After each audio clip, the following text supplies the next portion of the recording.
E aí pessoal, tudo bom? Aqui é o Tominha e, bom, hoje eu vou fazer um vídeo um pouco diferente do que eu costumo fazer no canal, mas um vídeo mais informativo, meio que educativo, na real, sobre questões de direito de consumidor, contratos, aquisições online, mas principalmente questão de licenças, né? Esse assunto veio em cima de notícias que estão saindo agora, esses dias, a respeito de uma lei, que eu vou colocar na tela aí, uma lei da Califórnia que ela passa a obrigar as plataformas digitais a exporem para os compradores, né, para as pessoas que estão comprando serviços, jogos, etc, que aquilo na verdade não é você não está comprando um produto exatamente, mas sim você está comprando uma licença e você sabe muito bem, provavelmente você está vendo, você provavelmente já comprou, já jogou coisa online, até gratuita mesmo. Talvez você lembre que quando você vai instalar um jogo ou abrir o jogo, aparece na tela assim algo do tipo contrato, termos de uso, pipipi, algo desse tipo. E essa é uma coisa que eu acho que a maioria esmagadora das pessoas passa batido e isso é bem ruim, na verdade é um péssimo hábito que todo mundo tem praticamente. Bom, essa lei nos Estados Unidos veio justamente para esclarecer isso, para deixar isso chapado para todo mundo, que você não está comprando um software, você não está comprando um jogo, você está literalmente comprando apenas o acesso àquilo. E é interessante falar isso porque eu me lembro de uma história, não uma história, mas uma coisa que meu professor me contou na época da faculdade. Eu sou formado em sistemas de informação, né? É uma área de TI e tal, desenvolvimento, gerência de projeto e tal. E ele explicando a questão de licenças e tal, e que a gente não compra, na verdade, nenhum jogo, a gente não compra um produto. A gente, na verdade, está sempre pagando licenças, porque o produto real é o código-fonte, são os assets, que são, né, as imagens, os sons, tudo aquilo ali é propriedade da desenvolvedora. O que a gente realmente está comprando é apenas uma licença. É uma espécie de aluguel de acesso. Aluguel, acho que talvez não seja a melhor palavra, mas é literalmente o acesso. A gente não tá realmente comprando nada, a gente não possui nada. A gente tá simplesmente pagando os caras pra dizendo, ó, que eu tô te pagando. Agora me deixa jogar, agora me deixa usar seu programa, seja lá o que for. Isso foi uma coisa interessante na época da faculdade que eu pude ver e, bom, se você parar pra olhar mesmo nas plataformas, você vai perceber isso. Se a gente for na Steam agora, tô aqui na Steam, vamos para um exemplo bem óbvio sobre isso. Vamos pegar aqui um jogo que acabou de sair. Esse aqui é bom. Esse jogo aqui acabou de sair. Você pode vir aqui na parte de requer aceitação do contrato de terceiros. Todo jogo tem alguma coisa desse tipo.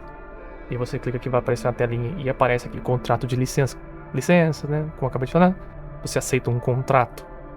Tudo é assim, porque isso aqui é o famoso blá blá blá jurídico que tem que ter, são as formalidades gerais, até porque você está vendendo isso em vários países, muitas vezes você tem que, como eu posso dizer, se inserir e se comportar de acordo com as leis que cada país tem. E se você for lendo os contratos de vários jogos, você vai ver que vão ter explicações específicas para países específicos. Vão ter sempre umas coisas assim, porque aquele país específico tem uma lei específica.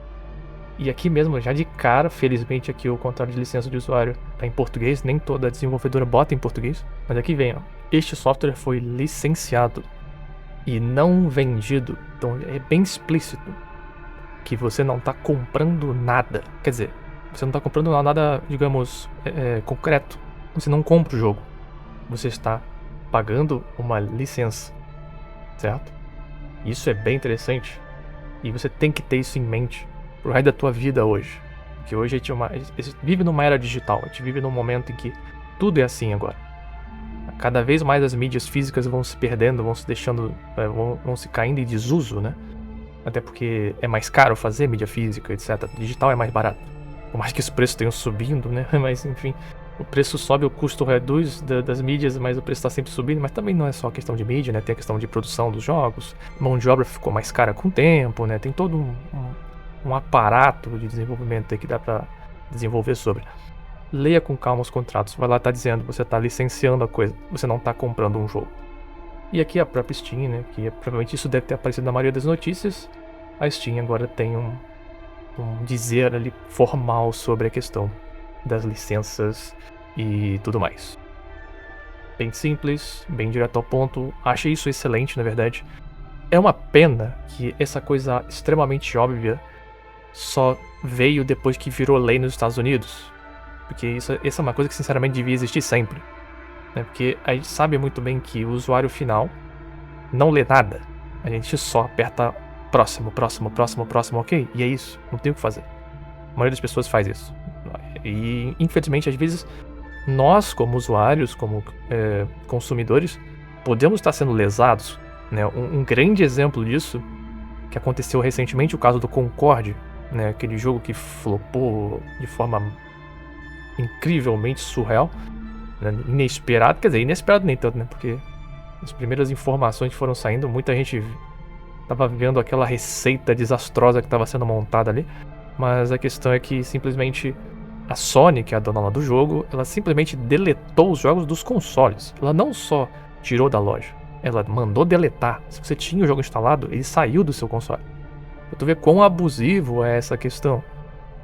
Ou melhor, quão abusivo pode ser, porque isso não é o comum, sinceramente. A Ubisoft recentemente desativou um jogo também, e a galera também não gostou muito. Então, isso pode vir a acontecer mais vezes agora, a gente não sabe exatamente como que isso vai se desenvolver para o futuro. Mas ficou bem claro que o consumidor não está feliz com essas ideias, com essas práticas. E, inclusive, nessa questão de licença, de permissão, existe um termo muito legal que se refere a isso, que é DRM, que é Digital Rights Management, é gerenciamento de direitos digitais, que é basicamente uma plataforma que gerencia os direitos de acesso àquilo. Por exemplo, a Steam funciona com um DRM, porque você tem um intermédio. Na verdade, a Steam ela é um intermediador. Existe o vendedor, existe o comprador, e a Steam é uma loja, né, digital, digamos. Então ela faz esse intermédio, só que o intermédio dela é através desse DRM. Se a desenvolvedora chegar e falar, ó, tira, ela pode vir e tirar. Eu não me lembro de nenhum jogo da Steam que tenha sido absolutamente removido porque a dev só mandou. Por exemplo, eu tenho um jogo na minha biblioteca de jogos que já saíram do ar há muito tempo e ainda estão lá. Eu acho que se eu mandar baixar, ele ainda baixa alguma coisa. Então, essa questão de DRM também é uma coisa interessante. E nessa questão de DRM, você pode ficar em dúvida. Mas será que existe alguma plataforma que não tenha DRM? E eu vou te dar um exemplo que sim existe. Uma que é razoavelmente conhecida, que é a GOG. A GOG é um site online. Tô até na tela específica que a própria GOG tem para falar sobre o site deles. A GOG é uma plataforma igual, similar à Steam, basicamente. Tem suas diferenças, óbvio, né? Epic também tem suas diferenças. Mas a GOG ela funciona diferente. Os jogos que são vendidos na GOG, eles são jogos DRM free. Isto é, jogos sem DRM. Então, inclusive até diz aqui, ó, você realmente é dono do que você comprou, porque a abordagem deles é diferente. Inclusive, se você quiser baixar o jogo e passar pro seu amiguinho, você pode. O jogo não fica criando 1 trilhão de restrições em cima, sabe? E essa é a política deles, é a forma que eles lidam. Inclusive, até eu acho meio estranho que muita gente reclama de DRM. Eu já vi vários vídeos, inclusive gente falando: mas o futuro dos jogos pode estar ameaçado porque tá tudo digital. E aqui a gente tem uma plataforma que é literalmente DRM free, tem muito jogo antigo, e eu já vi muita gente falando mal da GOG. Porque a GOG não é uma Steam, ela é bem inferior em vários aspectos. Mas é uma plataforma que justamente faz isso, que ela faz essa questão de manutenção, né, histórica e uma plataforma que tem essa liberdade maior para quem tá comprando e que, em tese, pelo menos, garante que o que você comprou realmente é seu. Então, até pode abrir a loja aqui, por exemplo, dar um exemplo aqui. E eles vendem vários jogos mais antigos, né, e tal. É uma plataforma famosa, na verdade, que muita gente deve ter ouvido falar. Mas às vezes porque não é popular, as pessoas distratam agora. Mas enfim, DRM é basicamente isso aí. E você tem que estar alerta a isso, porque são coisas importantes, é uma tendência natural. Todos os jogos hoje estão virando serviços. Vou ser franco com todo mundo, isso já tá aí há pelo menos uns 10, 20 anos. Isso não é novo. Finalmente parece que as pessoas estão realmente entendendo o que acontece. Mas precisou de uma lei, precisou de um monte de coisa crítica acontecer para as pessoas perceberem que isso já era o normal. E eu espero que pelo menos as pessoas tenham consciência do que estão lidando agora e não fiquem se fazendo de vítima e tal, porque isso literalmente não é nem um pouco novo. Mas, bom, acho que basicamente é isso que eu queria falar hoje, para deixar bem claro para você que é leigo no assunto, você talvez nunca tenha prestado atenção nisso, para te informar que essa é uma realidade e que ela vai ser assim provavelmente para todos sempre, não sabe se lá quando que algo novo vai surgir e mudar isso. Enfim, fiquem bem e até a próxima. Valeu.